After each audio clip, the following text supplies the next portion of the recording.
صدیق جان آپ دیکھیں کہ میں دیکھ رہا تھا ذرائع سے یہ خبریں بھی آ رہی ہیں کہ جی بکنے کے لیے لوگ تیار ہیں، اور سیف الملوک کھوکھر صاحب ان کو جو لوگ جانتے ہیں لاہور کی سیاست کو، ان کو پتا ہے کہ اب تو پہلے ہوتا تھا رابطہ کرنا ہے، سیف الملوک صاحب کا نام آنے کا مطلب یہ ہے کہ خود رابطہ کر لیں، آ جائیں.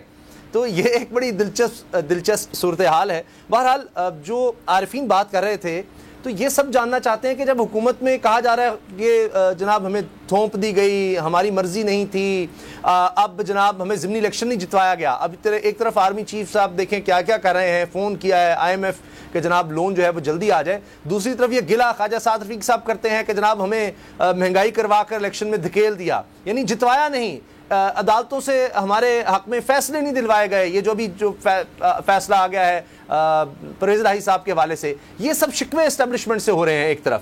تو پھر جب اتنے شکوے شکایات ہیں تو پھر اس کی وجہ کیا ہے؟ کیا 2/3 اکثریت کا خوف ہے عمران خان کی، یا یہ ہے کہ پتہ نہیں دوبارہ باری آئے گی نہیں آئے گی؟ ابھی پرائم منسٹر ہاؤس میں بیٹھ جائیں، بلاول ہاؤس میں بیٹھے ہوئے ہیں، مزے کر رہے ہیں، نہ لوڈ شیڈنگ ہے، نہ وہاں سیلاب آتا ہے، نہ وہاں مہنگائی کے اثرات ہوتے ہیں، وہاں پیٹرول جتنا مرضی مہنگا ہو جائے آپ کو مفت ملتا ہے.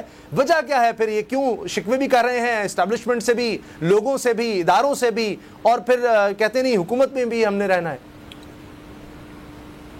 دیکھیں یہ ان کی غلط فہمی کا شکار ہیں. ان کو لگتا ہے کہ صرف عمران خان نے جو اینٹی اسٹیبلشمنٹ جو یہ سمجھتے ہیں کہ اس نے عمران خان نے جو بیانیہ اپنایا اس وجہ سے عمران خان پاپولر ہو گئے، صرف ایسا نہیں ہے.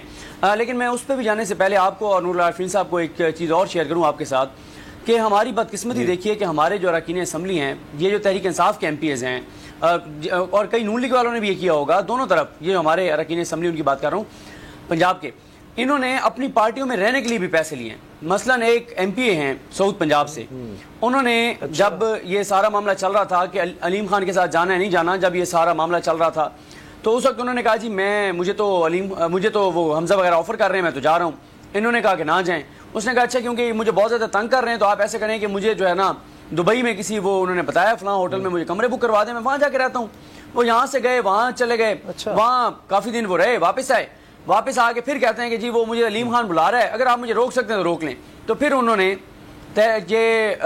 جنہوں نے دیے، خیر ان کا بھی مجھے پتہ ہے نام لینا مناسب نہیں ہے، لیکن انہوں نے 2 ویگو گاڑیاں لیں صرف پی ٹی آئی میں رہنے کے لیے کہ میں پی ٹی آئی نہیں چھوڑتا، مجھے 2 ویگو گاڑیاں دیں تب میں رہوں گا. تو یہ شرمناک کردار ہیں ہمارے ان اراکین اسمبلی کے جن کو عوام ووٹ دے کے اپنے تقدیر بدلنے کے لیے، اپنے فیصلے کرنے کے لیے بھیجتی ہے کہ ان کی زندگیوں میں بہتری لائیں گے، اور یہ اپنی زندگیوں میں بہتری لاتے ہیں. یہ بلیک میلنگ کرتے ہیں، یہ خرید و فروخت کرتے ہیں، یہ ضمیر بیچتے ہیں. یہ حالات ہیں وہاں. باقی جہاں تک یہ ان کی بات ہے فضل الرحمان صاحبوں، یہ سارے دیکھیں یہ بہت بری طرح پھنس گئے ہیں، یہ بند گلی میں پہنچ گئے، ان کو سمجھ نہیں آ رہی. اور اب ایک بار پھر یہ وہی بیانیہ، ووٹ کو عزتوں کا بیانیہ، اینٹی اسٹیبلشمنٹ بیانیہ، اداروں پر حملے کا بیانیہ، کیونکہ یہ کنفیوز ہیں. ان کو سمجھ نہیں آ رہی کہ ہو کیا رہا ہے ہمارے ساتھ. عوام ان کے خلاف ہو گئی، عوامی عدالت سے ان کو شکست ہوئی، آئینی عدالت سے ان کے خلاف فیصلہ آیا. اسٹیبلشمنٹ اور کیا کر سکتی ہے؟ جنرل باجوہ صاحب فون کر رہے ہیں، پاکستان کی خاطر کر رہے ہیں نا، ان کی خاطر تو نہیں کر رہے. خدا نہ خاصا ڈیفالٹ ہوگا پاکستان، اللہ نہ کرے، نقصان تو پاکستان کا ہے، پاکستانیوں کا ہے. ان کو کیا مسئلہ ہے؟ ان کے ساتھ سے جائیدادیں، کاروبار، بچے، سب کچھ ان کا باہر ہے. تو اگر باجوہ صاحب یہ کردار ادا کر رہے ہیں تو باجوہ صاحب ملک کے لیے کر رہے ہیں، اور ظاہر ہے ان کا ایک اگر انفلوئنس ہے مختلف جگہوں پہ، ان کو وہ انفلوئنس اپنا جو ہے استعمال کرنا بھی چاہیے. لیکن ان کی آپ کارکردگی دیکھیں کہ نہ ان کو معیشت کی فکر ہے، نہ ان کو بلوچستان کی فکر ہے، نہ ان کو سعود پنجاب کی فکر ہے، جہاں سیلاب اس کی کوئی فکر نہیں ہے، کراچی کی بارشوں کی کوئی فکر نہیں. تو اپنے کیسز، اپنے اقتدار کیا، اور یہ اس لیے الیکشن میں نہیں جانا چاہتے. انہیں نظر آ رہا ہے کہ اس وقت اگر الیکشن ہوئے تو عمران خان کو سادہ اکثریت سے جیتنے سے تو کم از کم کوئی بھی نہیں روک سکتا. سبسکرائب کریں اور بیل دبائیں تاکہ کوئی خبر رہ نہ جائے.